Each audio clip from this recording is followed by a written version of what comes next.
Hi guys, welcome back to മലോയ്സ്. ഈ അടുത്ത് റിലീസായതിൽ വെച്ച് കൂടുതൽ ആളുകളും ചർച്ച ചെയ്യാൻ വിട്ടുപോയ വളരെ മനോഹരമായൊരു പ്രണയ ചിത്രമാണ് ഹാൽ. രണ്ട് വ്യത്യസ്ത മതങ്ങളിലുള്ളവർ തമ്മിൽ പ്രണയിക്കുമ്പോൾ അവർക്ക് സമൂഹത്തിൽ നേരിടേണ്ടി വരുന്ന പ്രശ്നങ്ങളൊക്കെയാണ് ഈ സിനിമയിൽ കാണിക്കുന്നത്. സിനിമയുടെ തുടക്കം ഒരു പള്ളിയുടെ മുന്നിൽ നിന്നും കുറെ പോലീസുകാർ ചേർന്ന് ഒരു പർദ്ദയിട്ട പെൺകുട്ടിയെ ബലം പ്രയോഗിച്ച് പിടിച്ചുകൊണ്ടു പോവുകയും മറുവശത്ത് ഒരു പയ്യനെ സ്റ്റേഷനിലേക്ക് അറസ്റ്റ് ചെയ്ത് കൊണ്ടുപോവുകയും ചെയ്യാണ്. അവർ രണ്ടുപേരും പരസ്പരം വിട്ടുകൊടുക്കാൻ പറ്റാത്ത രീതിയിൽ ഉറക്കെ കരയുന്നുണ്ടായിരുന്നു. അവിടെ സീൻ കട്ടായി ശേഷം കാണിക്കുന്നത് ഒരു വർഷം മുന്നേ അവരുടെ ജീവിതത്തിൽ നടന്ന സംഭവങ്ങളാണ്. ഇതാണ് നമ്മുടെ കഥാനായകനായ ആസിഫ്. ആളൊരു റാപ്പറാണ്. ആസ്ബി എന്ന പേരിലാണ് റാപ്പേഴ്സിന്റെ ഇടയിലൊക്കെ അവൻ അറിയപ്പെടുന്നത്. അവനും അവന്റെ ഗ്യാങ്ങും ചേർന്ന് ഇപ്പോൾ ഒരു മുസ്ലിം കല്യാണ വീട്ടിലെ പ്രോഗ്രാം റാപ്പ് കൊണ്ട് ഉഷാറാക്കാനായി പോവുകയാണ്. അവിടെ എത്തി അവൻ പാട്ടൊക്കെ പാടി ഡാൻസ് കളിച്ചുകൊണ്ടിരിക്കുമ്പോഴാണ് വളരെ സുന്ദരിയായ ഒരു പെൺകുട്ടി തട്ടമിട്ട് ഡാൻസ് കളിക്കുന്നത് അവൻ ശ്രദ്ധിക്കുന്നത്. അവളെ കണ്ട ഉടനെ ആസ്ബിക്ക് എന്തോ ഒരു അട്രാക്ഷൻ തോന്നുകയാണ്. മറ്റു പെൺകുട്ടികളിൽ നിന്നും ഒരു പ്രത്യേക മൊഞ്ച് അവന് തോന്നുകയും അവന്റെ മനസ്സിൽ അവൾ ആഴത്തിൽ പതിയുകയും ചെയ്തു. ആസിഫ് ഒരു മുസ്ലിം കുടുംബത്തിലാണ്. ഇതാണ് അവന്റെ ഉമ്മ. ഉമ്മയും അവനും നല്ല ഫ്രണ്ട്സിനെ പോലെയാണ്. എന്നാൽ ഉപ്പയായിട്ട് അത്ര രസത്തിലല്ല. ഉപ്പാക്ക് ഒരു കുഞ്ഞു ഹോട്ടലുണ്ട്, അതുകൊണ്ടാണ് അവർ ജീവിക്കുന്നത്. ഇവനൊരു വലിയ റാപ്പർ ആവാനുള്ള പരിശ്രമത്തിലാണ്. എന്നാൽ ഉപ്പാക്ക് അതിലൊന്നും വലിയ താല്പര്യമില്ലാത്തതുകൊണ്ട് തന്നെ ഇവർ തമ്മിൽ എപ്പോഴും വഴക്കാണ്. ഇതാണ് ആസ്ബിയുടെ അങ്കിൾ. ഉപ്പ എപ്പോഴും അവനെ വഴക്ക് പറയുന്ന സമയത്ത് സപ്പോർട്ട് ചെയ്ത് നിൽക്കുന്നത് അവന്റെ അങ്കിളായിരുന്നു.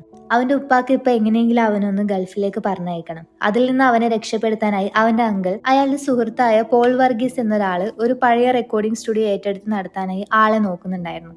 അപ്പൊ അയാളെ കണ്ട് സംസാരിക്കാനായി ആസ്ബിയെയും ഗ്യാങ്ങിനെയും അയാളുടെ അടുത്തേക്ക് പറഞ്ഞു വിടുകയാണ്. ഈ പോൾ വർഗീസ് ആളൊരു വക്കീലാണ്.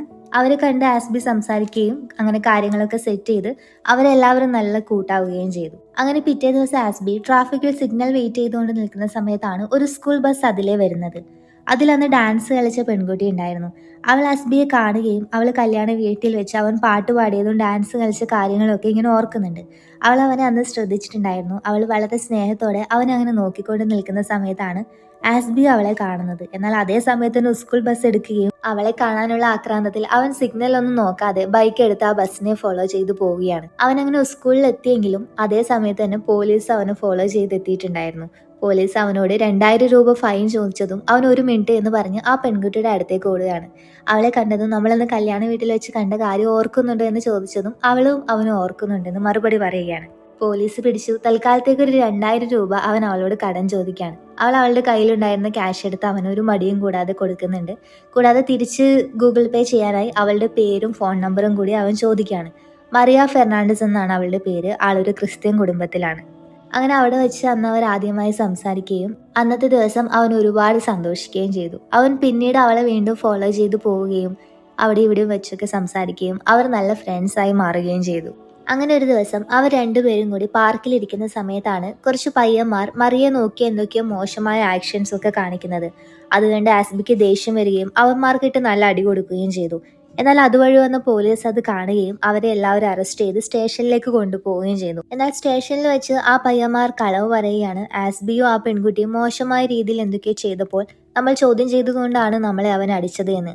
എന്നാൽ അവർ കളവ് പറയുന്നത് കൊണ്ട് തന്നെ ആസ്ബിക്ക് ദേഷ്യം വരികയും സ്റ്റേഷനിൽ വെച്ച് അവന്മാരോട് വീണ്ടും ദേഷ്യപ്പെടുകയും ചെയ്തു. എന്നാൽ SI ആസ്ബിയുടെ അടുത്തേക്ക് വന്ന് കിടന്ന് പൊട്ടിത്തെറിക്കാതെ നിന്റെ പേരെന്താണെന്ന് ചോദിച്ചതും അവന്റെ പേര് ആസിഫ് ബീരാൻ എന്നായതുകൊണ്ടും അവനൊരു മുസ്ലിം ആയതുകൊണ്ടും അവനോട് വളരെ മോശമായ രീതിയിൽ സംസാരിക്കുകയാണ്. മര്യാദക്ക് നടന്നില്ലെങ്കിൽ നിന്റെ മുക്കാല് പിഴിഞ്ഞ് ഞാൻ അരിയാക്കുന്നൊക്കെ ആ SI അവനോട് വളരെ മോശമായ രീതിയിൽ സംസാരിക്കുകയാണ്. അത് കേട്ടതും ആസ്ബിക്ക് നല്ല ദേഷ്യം വരുന്നുണ്ടായിരുന്നു. അവന് സ്റ്റേഷനിൽ നിന്ന് പറഞ്ഞു വിട്ടെങ്കിലും അവൻ അയാൾക്കിട്ടൊരു പണി കൊടുക്കാൻ തന്നെ തീരുമാനിക്കുകയാണ്. അങ്ങനെ അവന്റെ ഗ്യാങ്ങിനെ കൂടി ചേർത്ത് ഇതിനൊക്കെ എതിരായിട്ടുള്ള ഒരു റാപ്പ് സോങ് എഴുതുകയും ആ സോങ്ങിൽ പർദ്ദയിട്ട് മറിയെ കൊണ്ട് ഡാൻസ് ചെയ്യിക്കുകയും ചെയ്തു. ആ പാട്ടാണെങ്കിൽ വൈറലാവുകയും ജനങ്ങൾ മൊത്തം ഏറ്റെടുക്കുകയും അവൻ കരുതിയതുപോലെ തന്നെ ആ SIയും ആ പാട്ട് കേൾക്കുകയും ചെയ്തു. ആ പാട്ട് വൻ ഹിറ്റ് ആയതുകൊണ്ട് തന്നെ ആസ്ബി ഒന്നുകൂടി ഫേമസ് ആവുകയാണ്. അവനും വളരെ സന്തോഷത്തിലായി. അവന്റെ ഗ്യാങ് എല്ലാവരും കൂടി നല്ല സന്തോഷത്തിലായിരുന്നു. അവിടെ വെച്ചാണ് അവന്റെ ആ പോളച്ചായം പറയുന്നത്, നിനക്ക് ആ പെൺകുട്ടിയെ ഇഷ്ടമാണെങ്കിൽ നീ എന്തായാലും പെട്ടെന്ന് തന്നെ അവളോട് ആ ഇഷ്ടം തുറന്നു പറയണമെന്ന്. അങ്ങനെ ആസ്ബി അധികം വൈകിക്കാതെ തന്നെ അവളോട് ഇഷ്ടം തുറന്നു പറയാനായി അവളുടെ അടുത്തേക്ക് പോവുകയാണ്. എന്നാൽ അവൾക്ക് എക്സാം ആയതുകൊണ്ട് തന്നെ സ്റ്റഡി ലീവിനായി നാട്ടിലേക്ക് പോവുകയായിരുന്നു. ആസ്ബി അന്ന് അവളുടെ ഇഷ്ടം തുറന്നു പറയാതെ മറച്ചു വെക്കുകയാണ്. ശേഷം അവളെ ഫോളോ ചെയ്ത് അവളുടെ വീട് കണ്ടുപിടിക്കുകയും അവളുടെ അച്ഛനെ കണ്ടതും അവൻ എന്തോ ഒരു കാര്യം ഓർമ്മ വന്നു ഉടനെ തന്നെ അവന്റെ വീട്ടിലേക്ക് പോവുകയാണ്. റൂമിലേക്ക് കയറി കാര്യമായിട്ട് എന്തൊക്കെയോ സെർച്ച് ചെയ്യുന്നുണ്ട്. അവസാനം അവനത് കിട്ടുകയാണ്. അതൊരു പഴയകാല സ്കൂൾ ഫോട്ടോ ആയിരുന്നു. ഒരു പള്ളിയിൽ അച്ഛന്റെ അടുത്തായി സീതയുടെ വേഷം ധരിച്ച ഒരു പെൺകുട്ടിയും ശ്രീരാമന്റെ വേഷം ധരിച്ച ഒരു ആൺകുട്ടിയും. അതിൽ കൂടാതെ ഒരു ലവിന്റെ ഏറോ മാർക്ക് കൂടി ഇട്ടുകൊടുത്തിട്ടുണ്ടായിരുന്നു. അത് മറിയയും ആസിഫും ആയിരുന്നു. അവർ ചെറുപ്പത്തിൽ ഒന്നിച്ച് പഠിച്ചിട്ടുണ്ടായിരുന്നു, പഴയകാല ക്ലാസ്മേറ്റ് ആയിരുന്നു. എന്നാൽ അവർ രണ്ടുപേർക്കും അത് അറിയില്ലായിരുന്നു. ആ കാര്യം ഇപ്പോൾ ഓർമ്മ വന്നതുകൊണ്ട് തന്നെ ആസിഫ് വളരെ സന്തോഷത്തിലായിരുന്നു. കാരണം അവന് ചെറുപ്പം തൊട്ടേ ആ മറിയ എന്ന പെൺകുട്ടിയോട് പ്രണയമായിരുന്നു. അങ്ങനെ എക്സാം ഒക്കെ കഴിഞ്ഞ് ആസിഫ് വീണ്ടും മറിയയെ കാണാനായി പോവുകയാണ്. അന്ന് എന്തായാലും തന്റെ ഇഷ്ടം അവളെ അറിയിക്കാനായി അവൻ തീരുമാനിക്കുകയാണ്. എന്നാൽ അവിടെ വെച്ചാണ് കഥയിലെ മറ്റൊരു ട്വിസ്റ്റ്. മറിയയ്ക്ക് തന്നോട് എന്തോ സംസാരിക്കാനുണ്ടെന്ന് ആസിഫിനോട് അവൾ പറയുകയാണ്. മറ്റൊന്നും ആയിരുന്നില്ല, അവളുടെ കല്യാണം ഉറപ്പിച്ചിട്ടുണ്ടായിരുന്നു. ആസിഫിന് തന്നെ ഇഷ്ടമാണെന്നുള്ള കാര്യം മറിയയ്ക്ക് അറിയാമായിരുന്നു. എന്നാലും അവൾ അത് പറയാൻ സമ്മതിക്കുന്നുണ്ടായിരുന്നില്ല. അവൻ ഓരോ തവണ ഇഷ്ടം തുറന്നു പറയാൻ നോക്കുമ്പോഴും അവൾ ആ ടോപ്പിക്ക് മാറ്റാനായി ശ്രമിച്ചുകൊണ്ടിരിക്കുകയായിരുന്നു. അത് അവനും മനസ്സിലാവുന്നുണ്ടായിരുന്നു. എന്തായാലും ആദ്യമായി മറിയ കല്യാണം വിളിക്കുന്നത് ആസിഫിനെ ആയിരുന്നു. അവനൊന്നും മറുപടി പറയാൻ പറ്റുന്നുണ്ടായിരുന്നില്ല. ആകെ തളർന്നു പോയൊരവസ്ഥയിലായിരുന്നു. ശേഷം ഒന്നും മിണ്ടാതെ തന്നെ അവളെ ഹോസ്റ്റലിൽ ഡ്രോപ്പ് ചെയ്ത് അവൻ അവന്റെ ഗ്യാങ്ങിന്റെ അടുത്തേക്ക് പോയി സങ്കടങ്ങളൊക്കെ തുറന്നു പറയുകയാണ്. അങ്ങനെ കുറെ ദിവസങ്ങളോളം അവൻ വിഷമിച്ച് നടക്കുകയാണ്. ആളൊരു ഡിപ്രഷൻ മൂഡിലായിരുന്നു. അങ്ങനെ അവന്റെ ഉമ്മയും ഫ്രണ്ട്സും കൂടി അവനെ ആശ്വസിപ്പിക്കുകയും മറിയയുടെ കല്യാണത്തിന് എന്തായാലും പോകണമെന്ന് അവനെ നിർബന്ധിക്കുകയും ചെയ്തു. അങ്ങനെ അവൻ ആ ഫോട്ടോ ഒരു ഗിഫ്റ്റായി പാക്ക് ചെയ്ത് മറിയയുടെ കല്യാണത്തിന് പോവാനായി തീരുമാനിക്കുകയാണ്. അങ്ങനെ ആസിഫ് അവന്റെ 2 ഫ്രണ്ട്സിനെയും കൂട്ടി കല്യാണ വീട്ടിലേക്ക് എത്തുകയും അവളുടെ കസിനെയും അച്ഛനെയും പരിചയപ്പെട്ടതിന് ശേഷം ഗിഫ്റ്റ് കൊടുക്കാനായി ആസിഫ് മാത്രം അവളുടെ റൂമിനകത്തേക്ക് പോവുകയാണ്. അവൻ ആ ഗിഫ്റ്റ് അവളുടെ കയ്യിലേക്ക് വെച്ചു കൊടുക്കുകയും അവൾ തുറന്നു നോക്കുകയും ചെയ്തു. ആ പയ്യൻ താനാണെന്നുള്ള കാര്യവും അന്ന് തൊട്ടേ അവന് മറിയെ ഇഷ്ടമാണെന്നുള്ള കാര്യം ആസിഫ് അവളോട് തുറന്നു പറയുകയാണ്. അവളെ വിഷ് ചെയ്ത് അവൻ അവിടെ നിന്ന് ഇറങ്ങാനായി നോക്കുമ്പോഴാണ് മറിയ അവന്റെ കയ്യിലേക്ക് ചേർത്ത് പിടിക്കുന്നത്. അവിടെ വെച്ച് അവളുടെ ഇഷ്ടവും അവൾ ആദ്യമായി തുറന്ന് പ്രകടിപ്പിക്കുകയാണ്. അവൾക്ക് അവന് ഒരുപാട് ഇഷ്ടമായിരുന്നു. പക്ഷെ വീട്ടുകാരെ ഓർത്താവണം അവൾ ഇതുവരെ അത് പറയാതിരുന്നത്. വളരെ സങ്കടത്തോടെ അവൾ അവനെ കെട്ടിപ്പിടിച്ച് കരയുകയാണ്. ശേഷം രണ്ടുപേർക്കും പിരിയാൻ പറ്റില്ലെന്ന് മനസ്സിലായതുകൊണ്ട് തന്നെ അവിടെ നിന്ന് ഒളിച്ചോടി പോവാനായി തീരുമാനിക്കുകയാണ്. ഇവിടെയാണ് സിനിമയുടെ ഇന്റർവെൽ. ഇനിയാണ് സിനിമയുടെ കഥ തന്നെ ഒന്ന് മാറുന്നതും സിനിമ ഒന്നുകൂടി മനോഹരമാവുന്നതും. കഥ തുടർന്ന് കേൾക്കാം. ഒളിച്ചോടി പോയ അവർ നേരെ പോയത് പോളച്ചന്റെ അടുത്തേക്കായിരുന്നു. അച്ചായന്റെ ഒരു സുഹൃത്തിന്റെ വീട്ടിലാണ് അവർ താമസിച്ചിരുന്നത്. അവളുടെ കസിൻ ഒരു പോലീസ് ആയതുകൊണ്ട് തന്നെ അവന്റെ സുഹൃത്തുക്കൾക്ക് നല്ല അടി കിട്ടിയിട്ടുണ്ടായിരുന്നു. പക്ഷെ ഇവർ ഒളിഞ്ഞിരിക്കുന്ന സ്ഥലം അവർക്ക് അറിയില്ലെന്ന് മനസ്സിലായതുകൊണ്ട് തന്നെ അവരയാൾ വെറുതെ വിടുകയാണ്. അവരെയും കൂട്ടി പോളച്ചൻ ആസിഫിന്റെ അടുത്തേക്ക് വരികയും അവരെല്ലാവരും കൂടി ഇനി എന്ത് ചെയ്യുമെന്നുള്ള കാര്യം പ്ലാൻ ചെയ്യുകയായിരുന്നു. ആസിഫിന് അവളെ തന്റെ വീട്ടിലേക്ക് കൂട്ടിക്കൊണ്ടു പോകാനാണ് പ്ലാൻ. എന്നാൽ ഉപ്പയുടെ സമ്മതം വേണമല്ലോ. അതുകൊണ്ട് തന്നെ ഉപ്പ സ്ഥിരമായി നിസ്കരിക്കാൻ വരാറുള്ള വലിയ പള്ളിയിലേക്ക് ഉപ്പയെ കാണാനായി പോയി. എന്നാൽ അവളെ മതം മാറ്റാതെ വീട്ടിലേക്ക് കൂട്ടിക്കൊണ്ടുവരാൻ പറ്റില്ലെന്ന് ഉപ്പ വാശി പിടിച്ചു. അവളെ മതം മാറ്റാൻ അവന് താല്പര്യമില്ലാത്തതുകൊണ്ട് തന്നെ അവൻ ദേഷ്യപ്പെട്ട് അവിടെ നിന്ന് ഇറങ്ങി പോവുകയാണ്. അങ്ങനെ അതിനി നടക്കില്ലെന്ന് മനസ്സിലായതുകൊണ്ട് തന്നെ പോളച്ചൻ അദ്ദേഹത്തിന്റെ സുഹൃത്തായ ഒരു പള്ളിയിൽ അച്ഛൻ്റെ അടുത്തേക്ക് ഇവരുടെ കല്യാണം നടത്തി കൊടുക്കുമെന്ന് അറിയാനായി അവരെയും കൂട്ടി പോവുകയാണ്.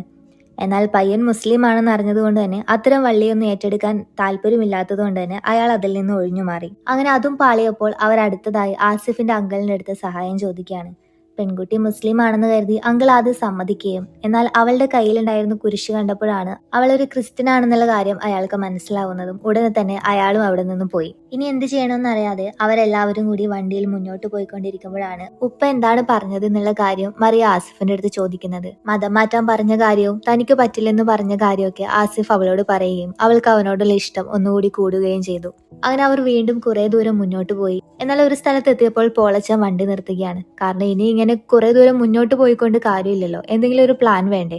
അതുകൊണ്ട് തന്നെ ആസിഫിന്റെ അടുത്ത് നിനക്ക് എന്തെങ്കിലും ധാരണയുണ്ടോ, നിന്റെ സുഹൃത്തുക്കൾക്കൊക്കെ വീടും കുടുംബമൊക്കെ ഉള്ളതാ, നീ എന്തെങ്കിലും ഒരു പ്ലാൻ പറയൂ എന്ന് പറഞ്ഞതും അവർക്ക് തങ്ങളൊരു ബുദ്ധിമുട്ടാവുന്നുണ്ടെന്ന് കരുതി അവൻ ദേഷ്യപ്പെട്ട് മറിയയുടെ കൈ പിടിച്ച് വണ്ടിയിൽ നിന്ന് പുറത്തേക്ക് ഇറക്കി. എന്നാൽ പോളച്ചൻ അങ്ങനെ ഒരു രീതിയിൽ പറഞ്ഞതായിരുന്നില്ല. എന്തായാലും സങ്കടം കൊണ്ട് അവരും ദേഷ്യപ്പെട്ട് അവിടെ നിന്ന് പോവുകയാണ്. ഇനി എന്ത് ചെയ്യണമെന്ന് അറിയാതെ ആസിഫ് ആകെ സങ്കടപ്പെട്ട് നിൽക്കുമ്പോഴാണ് മറിയ അവന്റെ കയ്യിലേക്ക് ചേർത്ത് പിടിച്ച് നമുക്ക് ആസിഫിന്റെ വീട്ടിലേക്ക് പോവാം, ഞാൻ മതം മാറാൻ റെഡിയാണെന്ന് പറയുന്നത്. വേറെ വഴിയില്ലാത്തത് കൊണ്ട് തന്നെ അവനും അതിന് സമ്മതിക്കാണ്. അങ്ങനെ വീട്ടിലേക്ക് വിളിച്ചു പറയുകയും അവർക്ക് എല്ലാവർക്കും നല്ല സന്തോഷമാവുകയും ചെയ്തു. മതം മാറാ എന്ന് പറഞ്ഞതുകൊണ്ട് തന്നെ അവർ കല്യാണത്തിന് സമ്മതിക്കുകയും അങ്ങനെ എല്ലാവരും കൂടി ആസിഫിന്റെ കുഞ്ഞുപ്പാന്റെ പൊന്നാനിയിലുള്ള വീട്ടിലേക്ക് പോവുകയും ചെയ്തു. ഇതേ നേരം മറിയയുടെ വീട്ടിൽ അവൾ എവിടെയാണെന്ന് കണ്ടെത്താനുള്ള അന്വേഷണത്തിൽ തന്നെയായിരുന്നു. ഇവിടെ മതം മാറാനുള്ള ചടങ്ങുകളൊക്കെ ആരംഭിച്ചു തുടങ്ങി. ഉസ്താദ് ഷഹാദത്ത് കലിമ ചൊല്ലി അവളോട് ഏറ്റുചൊല്ലാനായി പറഞ്ഞതും ആദ്യമൊക്കെ മറിയ ഓക്കെ ആയിരുന്നെങ്കിലും പിന്നീട് അവളും ആകെ ഡിസ്റ്റർബ് ആവുകയാണ്. കുട്ടിക്കാലം തൊട്ടേ ശീലിച്ച ശീലങ്ങളൊന്നും മാറ്റാനോ പ്രാർത്ഥിച്ച ദൈവങ്ങളെ മാറ്റാനോ അവൾക്ക് സാധിക്കുമായിരുന്നില്ല. അതുകൊണ്ട് തന്നെ അവൾ അവിടെ നിന്ന് എഴുന്നേറ്റ് പോവുകയും ആസിഫിനോട് കാര്യം തുറന്നു പറയുകയും ചെയ്തു. എന്നാൽ ആസിഫ് ആ നേരത്തും അവളെ ചേർത്ത് പിടിച്ചു. കുഴപ്പമില്ല, നമുക്ക് എന്താ ചെയ്യാൻ പറ്റുമോ നോക്കാം എന്ന് പറഞ്ഞ് അവൻ അവളെ ആശ്വസിപ്പിച്ചുകൊണ്ട് നിൽക്കുമ്പോഴാണ് അവിടെ മറ്റൊരു പ്രശ്നം നടക്കുന്നത്. മറിയയെ മതം മാറ്റാൻ കൊണ്ടുവന്നു എന്നുള്ള കാര്യം എങ്ങനെയോ ലീക്കാവുകയും കുറെ മീഡിയക്കാരും പോലീസുകാരും ഒക്കെ അങ്ങോട്ടേക്ക് എത്തുകയും ചെയ്തു. മറിയ അവർ ബലം പ്രയോഗിച്ച് ജീപ്പിനുള്ളിലേക്ക് കയറ്റുകയും ലവ് ജിഹാദ് എന്ന പേരിൽ അവനെ അറസ്റ്റ് ചെയ്ത് കൊണ്ടുപോവുകയും ചെയ്തു. വേർപിരിയാൻ പറ്റാത്തത് കൊണ്ട് തന്നെ രണ്ടുപേരും അലറിക്കരയുകയാണ്. എന്നാൽ പെൺകുട്ടികളെ പ്രണയിച്ച് മതം മാറ്റി തീവ്രവാദ സംഘടനകൾക്ക് കൈമാറുന്നു എന്ന പേരിൽ ആസ്ബിയെ പോലീസ് അറസ്റ്റ് ചെയ്യുകയും കുറച്ചു ദിവസത്തിനുള്ളിൽ തന്നെ കോടതിയിലേക്ക് ഹാജരാക്കുകയും ചെയ്തു. ഇതിനിടയിൽ അവന്റെ ഉപ്പ പലരുടെയും സഹായം ചോദിച്ചെങ്കിലും ഇതിൽ ഇടപെടാൻ ആരും തന്നെ ഉണ്ടായിരുന്നില്ല. സ്വന്തം മതത്തിലുള്ളവർ പോലും ആസിഫിനെ ജയിലിൽ നിന്ന് ഇറക്കാൻ ഒന്നും സഹായിച്ചില്ല. ആസിഫിന് വേണ്ടി വാദിക്കാൻ നല്ലൊരു അഡ്വക്കേറ്റിനെ പോലും അവർക്ക് കിട്ടുന്നുണ്ടായിരുന്നില്ല. ഒരു മതത്തിലില്ലാതെ മനുഷ്യരെ പോലെ പരസ്പരം സ്നേഹിച്ച് ജീവിക്കാൻ തീരുമാനിച്ച അവരെ ഈ അവസ്ഥയിലാക്കിയതിന് ആസിഫിന്റെ ഉപ്പായെ പോളച്ചൻ ഒരുപാട് കുറ്റം പറഞ്ഞു. അതേ നേരത്താണ് ആസിഫിന്റെ അങ്കിള് പറയുന്നത് ആസിഫിന്റെ കേസ് പോളച്ചൻ വാദിച്ചാൽ മതിയെന്ന്. ആളൊരു സ്മാർട്ടായിട്ടുള്ള അഡ്വക്കേറ്റ് ആയിരുന്നു. ആ ജോലി മതിയായതുകൊണ്ടാണ് ആള് പിന്നീട് ആ ഫീൽഡ് വിട്ടത്. ആദ്യം ഒന്ന് വിസമ്മതിച്ചെങ്കിലും പിന്നീട് ആസിഫിന് വേണ്ടി അദ്ദേഹം കേസ് വാദിക്കാമെന്ന് സമ്മതിക്കുകയാണ്. ഇതേ നേരം സ്റ്റേഷനിലാണെങ്കിൽ ആസിഫിനെ ബലം പ്രയോഗിച്ച് ലവ് ജിഹാദ് കേസിൽ സമ്മതിപ്പിക്കാൻ വേണ്ടി ശ്രമിക്കുകയായിരുന്നു. അവനെ ഒരുപാട് ഉപദ്രവിക്കുകയും അവൻ എഴുതിയ റാപ്പിലെ വരികളൊക്കെ ദേശവിരുദ്ധമാണെന്നൊക്കെ വരുത്തി തീർക്കാനായി ശ്രമിച്ചു. കൂടാതെ അവന്റെ റാപ്പിൽ ആ പെൺകുട്ടിയെ കൊണ്ട് ബുർക്കയിട്ട് ഡാൻസ് കളിപ്പിച്ചതുകൊണ്ട് തന്നെ പല പല വകുപ്പുകളും ചേർത്ത് അവനെ പൂട്ടാനായി ആരൊക്കെയോ ഗൂഢാലോചനകൾ നടത്തുന്നുണ്ടായിരുന്നു. അങ്ങനെ അവസാനം അവരെ കോടതിയിൽ ഹാജരാക്കുന്ന ദിവസം വന്നെത്തി. പെൺകുട്ടികളെ പറഞ്ഞു പറ്റിച്ച് പൊന്നാനിയിലെ മതസ്ഥാപനങ്ങളിൽ എത്തിച്ച് നിർബന്ധിതമായി മതം മാറ്റുകയും പിന്നീട് IAS പോലെയുള്ള തീവ്രവാദ സ്ഥാപനങ്ങൾക്ക് പെൺകുട്ടികളെ കൈമാറുന്നു എന്ന കേസാണ് ആസിഫിന്റെ മേലെ ചുമത്തിയത്. എന്നാൽ പോൾ വർഗീസ് അതിനുള്ള തെളിവുകൾ ഒന്നും തന്നെ ഇല്ലെന്നും എല്ലാ പ്രണയവും മതം മാറ്റത്തിന് വേണ്ടിയുള്ളതല്ല, സമൂഹത്തിൽ ചില ആൾക്കാർ മാത്രം ചെയ്യുന്ന തെറ്റ് ഒരു സമുദായത്തിന്റെ തന്നെ മുഴുവനായും കുറ്റമായി കണക്കാക്കുന്നത് തെറ്റാണെന്ന് തന്നെ പോളച്ചൻ കോടതിയിൽ വാദിക്കുകയാണ്. അതിന്റെ കൂടെ തന്നെ മറ്റു ചില പ്രശ്നങ്ങൾ കൂടി പോളച്ചൻ എടുത്തു പറയുകയാണ്. പ്രണയത്തിൽ പോലും ആണിന്റെ മതത്തിലേക്ക് മാറാൻ പെൺകുട്ടികൾ നിർബന്ധിതരാകുന്നു. അതൊക്കെ മാറാൻ സമയമായെന്നും ഇന്നത്തെ കാലത്ത് മതത്തിന്റെ വിഷം തീണ്ടാത്ത യൗവനങ്ങളെ വേർപിരിയാൻ സമ്മതിക്കരുതെന്നും പോളച്ചൻ ജഡ്ജിനോട് അപേക്ഷിക്കുകയാണ്. ജഡ്ജും പോളച്ചൻ പറഞ്ഞ വാക്കുകളിൽ ഇംപ്രസ്ഡ് ആയിരുന്നു. ശേഷം പെൺകുട്ടിയുടെ മൊഴി രേഖപ്പെടുത്തുന്നതിനായി മറിയയെ വിളിപ്പിക്കുകയാണ്. ബലം പ്രയോഗിച്ചാണോ ആസിഫ് മറിയയെ വീട്ടിൽ നിന്ന് ഇറക്കിക്കൊണ്ടുവന്നതെന്ന് പോൾ അവളോട് ചോദിക്കുകയാണ്. എല്ലാവരും വളരെ ആകാംക്ഷയോടെ അവളുടെ മറുപടിക്കായി കാത്തു നിൽക്കുകയാണ്. അല്ല, ബലം പ്രയോഗിച്ചല്ല, എന്റെ ഇഷ്ടപ്രകാരമാണ് ഞാൻ ആസിഫിന്റെ കൂടെ ഇറങ്ങിപ്പോയതെന്ന് അവൾ മറുപടി പറഞ്ഞു. മതം മാറാൻ തീരുമാനിച്ചത് സ്വന്തം ഇഷ്ടപ്രകാരമാണോ അതോ ആരെങ്കിലും ബലം പ്രയോഗിച്ച് ചെയ്യിച്ചതാണോ? വീണ്ടും പോളച്ചൻ ചോദിക്കുകയാണ്. അതിനും അല്ല, എന്റെ ഇഷ്ടപ്രകാരമാണ് എന്നായിരുന്നു അവളുടെ മറുപടി. അവളുടെ വീട്ടുകാർക്കും അവളുടെ ജഡ്ജിനും ഒഴിച്ച് ബാക്കി എല്ലാവർക്കും ആശ്വാസം പകരുന്ന ഒന്നായിരുന്നു. ആസിഫും വളരെ സ്നേഹത്തോടെ മറിയെ തന്നെ നോക്കുകയാണ്. പെൺകുട്ടിയുടെ മൊഴി ഇങ്ങനെ ആയതുകൊണ്ട് തന്നെ ആസിഫിനെ ജഡ്ജ് കുറ്റവിമുക്തനാക്കി. എന്നാൽ അടുത്തതായി പെൺകുട്ടിക്ക് ആരുടെ കൂടെ പോകണമെന്ന് തീരുമാനിക്കാനുള്ള അവകാശം ആ പെൺകുട്ടിക്ക് തന്നെയാണ്. അതുകൊണ്ട് ജഡ്ജ് അവളോട് ചോദിക്കുകയാണ് ആരുടെ കൂടെയാണ് പോവേണ്ടതെന്ന്. അവളുടെ അച്ഛനും അമ്മയും ആസിഫും വളരെ പ്രതീക്ഷയോടെ അവളെ തന്നെ നോക്കി നിൽക്കുകയാണ്. എന്നാൽ ആസിഫിനെ വിഷമിപ്പിച്ചുകൊണ്ട് അവൾ പറഞ്ഞു അച്ഛന്റെയും അമ്മേന്റെയും കൂടെ പോയാൽ മതിയെന്ന്. അത് കേട്ടതും ആസിഫ് ആകെ തളർന്നു പോവുകയാണ്. കാരണം അവൻ ഇത്രയും സഹിച്ചത് അവളുടെ കൂടെ ജീവിക്കാൻ വേണ്ടിയായിരുന്നു. അവൾ എന്തുകൊണ്ടാണ് അങ്ങനെ പറഞ്ഞതെന്നൊന്നും അവന് മനസ്സിലാവുന്നുണ്ടായിരുന്നില്ല. അങ്ങനെ ദിവസങ്ങൾ കടന്നുപോയി. എല്ലാവരും ആസിഫ് സേഫായി തിരിച്ചു വന്നതിന്റെ സന്തോഷത്തിലായിരുന്നു. എന്നാൽ ആസിഫ് ഒരുതരം ഡിപ്രഷൻ അവസ്ഥയിൽ തന്നെയായിരുന്നു. മറിയയുടെ വീട്ടുകാരും വളരെ പാവമായിരുന്നു. മറിയയുടെ മനസ്സ് അവളുടെ അപ്പന് മനസ്സിലാവുന്നുണ്ടായിരുന്നു. പക്ഷെ അദ്ദേഹത്തിന് ആ തിരുവസ്ത്രം അണിഞ്ഞുകൊണ്ട് മകളുടെ ഇഷ്ടം നടപ്പിലാക്കാൻ വേണ്ടി സാധിക്കില്ലായിരുന്നു. അവളുടെ കസിനാണെങ്കിൽ അവൻ ജയിലിൽ നിന്ന് ഇറങ്ങിപ്പോയത് ഒട്ടും സഹിക്കാൻ പറ്റാതെ അവന് മറ്റു ചില വകുപ്പുകൾ ചേർത്ത് പൂട്ടാനുള്ള ശ്രമങ്ങൾ തുടർന്നുകൊണ്ടേയിരിക്കുകയാണ്. മറിയ അവളുടെ അപ്പനോട് ആസിഫിനെ ഒന്ന് കാണണമെന്നും സംസാരിക്കണമെന്നൊക്കെ അപേക്ഷിക്കുന്നുണ്ടായിരുന്നു. എന്നാൽ അവളുടെ കസിനായിരുന്നു അതിനൊക്കെ എതിരെ നിൽക്കുന്നത്. എന്നാൽ ഒരു ദിവസം ആരും കാണാതെ മറിയ ഫോൺ എടുത്ത് ആസിഫിന് മെസ്സേജ് അയക്കുകയാണ്. എന്നാൽ അവളുടെ കസിൻ അത് കാണുകയും ഉടനെ തന്നെ ഡിലീറ്റ് ചെയ്യുകയും ചെയ്തു. ഇനി ഇത് ഇങ്ങനെ വിട്ടാൽ ശരിയാവില്ലെന്ന് തോന്നിയതുകൊണ്ട് തന്നെ ആ USA കാരനുമായുള്ള കല്യാണം പെട്ടെന്ന് തന്നെ നടത്താനായി അവർ തീരുമാനിക്കുകയാണ്. എന്നാൽ ഇതേ നേരം മറിയയുടെ ഡിലീറ്റ് ചെയ്ത മെസ്സേജ് കണ്ട ആസിഫിന് അവൾക്ക് തന്നോട് എന്തോ സംസാരിക്കാനുണ്ടെന്നുള്ള കാര്യം മനസ്സിലാവുകയും അവളെ കാണാനായി പോവാനായി തീരുമാനിക്കുകയാണ്. അവന്റെ ഗ്യാങ്ങിന്റെ അടുത്ത് ആ കാര്യം പറഞ്ഞെങ്കിലും അവരവനെ തടയുകയാണ് ചെയ്തത്. എന്നാൽ അവൾക്ക് വേണ്ടിയാണ് അവൻ ഇത്ര വേദന സഹിച്ചത്. അതുകൊണ്ട് തന്നെ അവൻ ഒറ്റയ്ക്ക് പോവാനായി തയ്യാറാവുകയാണ്.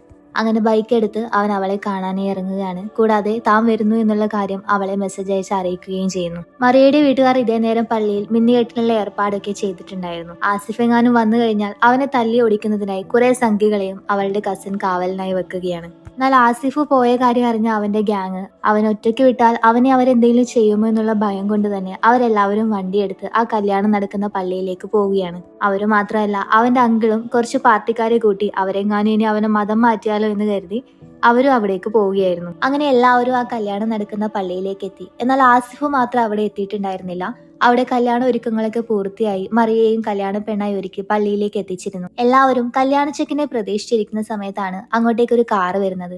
അതിലൊരു ബിഷപ്പായിരുന്നു. ആളൊരു നല്ല മനുഷ്യനായിരുന്നു. ആസിഫിന്റെയും മറിയയുടെയും പ്രശ്നം നടക്കുന്ന സമയത്ത് ആസിഫിനെ ലവ് ജിഹാദിന്റെ പേരിൽ കള്ളക്കേസിൽ കൊടുക്കാൻ നോക്കിയതൊക്കെ തെറ്റാണെന്നൊക്കെ ആ ബിഷപ്പ് മറിയയുടെ അച്ഛനെ ഉപദേശിച്ചിരുന്നു. ബിഷപ്പിന്റെ കൂടെ ഇപ്പൊ കാറിൽ മറ്റൊരാൾ കൂടി ഉണ്ടായിരുന്നു. അത് ആസിഫ് ആയിരുന്നു. ആസിഫ് നാട്ടിൽ നിന്ന് നേരെ പോയത് ബിഷപ്പിന്റെ അടുത്തേക്കായിരുന്നു.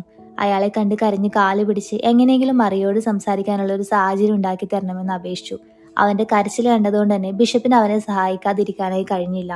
കാറിൽ നിന്ന് പുറത്തേക്ക് ഇറങ്ങിയ ആസിഫ് മറിയയുടെ അച്ഛന്റെ അടുത്തേക്ക് പോയി ചെയ്ത തെറ്റിനൊക്കെ മാപ്പ് പറയുകയും മറിയയോട് ഒന്ന് സംസാരിക്കാൻ സമ്മതിക്കണമെന്ന് അപേക്ഷിക്കുകയും ചെയ്തു. അങ്ങനെ അപ്പന്റെ സമ്മതത്തോടു കൂടി ആസിഫ് മറിയയോട് സംസാരിക്കാണ്. അവൻ എന്ത് തെറ്റാണ് ചെയ്തതെന്നും എന്തുകൊണ്ടാണ് അവനെ വേണ്ടാന്ന് വെച്ച് അവൾ പോയതെന്നുള്ള കാര്യമായിരുന്നു ആസിഫിന് അറിയേണ്ടിയിരുന്നത്. അവിടെ വെച്ച് ഒരു ഫ്ലാഷ് ബാക്കിലേക്ക് പോവുകയാണ്. കോടതിയിൽ വെച്ച് അപ്പന്റെയോ അമ്മയുടെയോ കൂടി പോയാൽ മതി എന്ന് പറഞ്ഞില്ലെങ്കിൽ ആസിഫിനെ പല കള്ളക്കേസിലും കുടുക്കി ജയിലിലാക്കുമെന്ന് ഭീഷണിപ്പെടുത്തിയത് കൊണ്ടാണ് മറിയക്ക് അങ്ങനെ പറയേണ്ടി വന്നത്. അവളുടെ കസിനും അയാളുടെ കുറച്ച് പോലീസുകാരുമായിരുന്നു ഇതിന് പിന്നിൽ.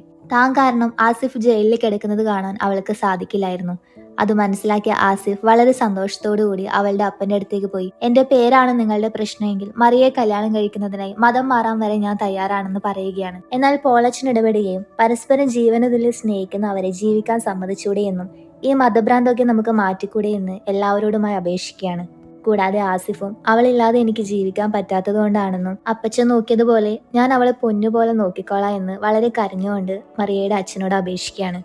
അവരുടെ സ്നേഹത്തിന്റെ തീവ്രത മനസ്സിലാക്കിയ ബിഷപ്പും അവരെ സപ്പോർട്ട് ചെയ്ത് സംസാരിക്കുകയാണ്. നമ്മളൊക്കെ തന്നെയല്ലേ ഇതിനൊരു മാറ്റം കൊണ്ടുവരേണ്ടത്. അവർക്ക് അവരുടെ വിശ്വാസത്തിൽ നിന്നുകൊണ്ട് തന്നെ പരസ്പരം സ്നേഹിച്ച് ജീവിക്കാൻ പറ്റുമെങ്കിൽ അവർ ജീവിക്കട്ടെ, നമുക്ക് അവരുടെ കല്യാണം നടത്തി കൊടുക്കാം എന്ന് പറയുകയാണ്. എന്നാൽ അവിടെ എതിർപ്പുമായി വരുന്നത് അവളുടെ കസിനായിരുന്നു. കാരണം അന്നും മറിയ കല്യാണ തലേന്നായിരുന്നു ഒളിച്ചോടി പോയിരുന്നത്. അന്ന് പയ്യന്റെ വീട്ടുകാർ എല്ലാവരുടെ മുന്നിലും നാണം കെട്ടു. ഇപ്പോൾ ഡേവിസ് വീണ്ടും വിളിച്ച് സംസാരിച്ചതുകൊണ്ടാണ് തോമസ് ഊട്ടി കല്യാണത്തിന് സമ്മതിച്ചത്. ഇനി അവരോട് എന്തു പറയുമെന്നായിരുന്നു ഡേവിസിന്റെ ചോദ്യം. മറിയയുടെ അച്ഛന്റെ ടെൻഷനും അത് തന്നെയായിരുന്നു. എന്നാൽ അതേ നേരത്താണ് തോമസ് ഊട്ടിയുടെ ഫോൺ കോൾ മറിയയുടെ അച്ഛന്റെ ഫോണിലേക്ക് വരുന്നതും. അച്ഛനോട് സംസാരിച്ച് മറിയയ്ക്ക് ഒന്ന് ഫോൺ കൊടുക്കാനായി തോമസ് ഊട്ടി പറയാണ്. മറിയയുടെ കയ്യിലേക്ക് ഫോൺ കൊടുത്തതും അവൾ കല്യാണ വേഷത്തിലൊക്കെ ഒരുങ്ങി കണ്ട് സുന്ദരിയായിട്ടുണ്ടെന്നൊക്കെ തോമസ് ഊട്ടി പറയാണ്. എന്നാൽ പിന്നീട് തോമസ് ഊട്ടിയുടെ സ്വഭാവം തന്നെ മാറുകയാണ്. കാരണം അവളെ കല്യാണ വേഷത്തിൽ ഒരുക്കി നിർത്തിയിട്ട് കല്യാണത്തിന് വരാതെ അവളെ നാട്ടുകാരുടെ മുന്നിൽ നാണം കെടുത്തുക എന്നതായിരുന്നു തോമസ് ഊട്ടിയുടെ ഉദ്ദേശം. അവനോട് അന്ന് ചെയ്തതിന് മധുരമായി അവൻ പകരം വീട്ടിയതായിരുന്നു. എന്നാൽ അതിപ്പോ മറിയയ്ക്കും ആസിഫിനും എല്ലാവർക്കും വളരെ സന്തോഷമുള്ള കാര്യമായിരുന്നു. അങ്ങനെ എല്ലാവരുടെയും സമ്മതത്തോടു കൂടിയും സന്തോഷത്തോടു കൂടിയും ആസിഫും മറിയയും പുതിയൊരു ജീവിതത്തിലേക്ക് കാലെടുത്ത് വെക്കുകയാണ്. ഈ കാഴ്ച കാണിച്ചുകൊണ്ടാണ് ഈ സിനിമയുടെ അവസാനിപ്പിക്കുന്നത്. ഇന്നത്തെ ഈ കഥ എല്ലാവരും വളരെ രസകരമായി എൻജോയ് ചെയ്തെന്ന് വിചാരിക്കുന്നു. ഹാൽ എന്ന മൂവി കണ്ടവർ നിങ്ങളുടെ അഭിപ്രായം, സിനിമയെക്കുറിച്ചുള്ള നിങ്ങളുടെ അഭിപ്രായം എന്തായാലും കമന്റ് ബോക്സിൽ പറയണം. പുതിയ വീഡിയോയുമായി വീണ്ടും കാണാം. Bye bye.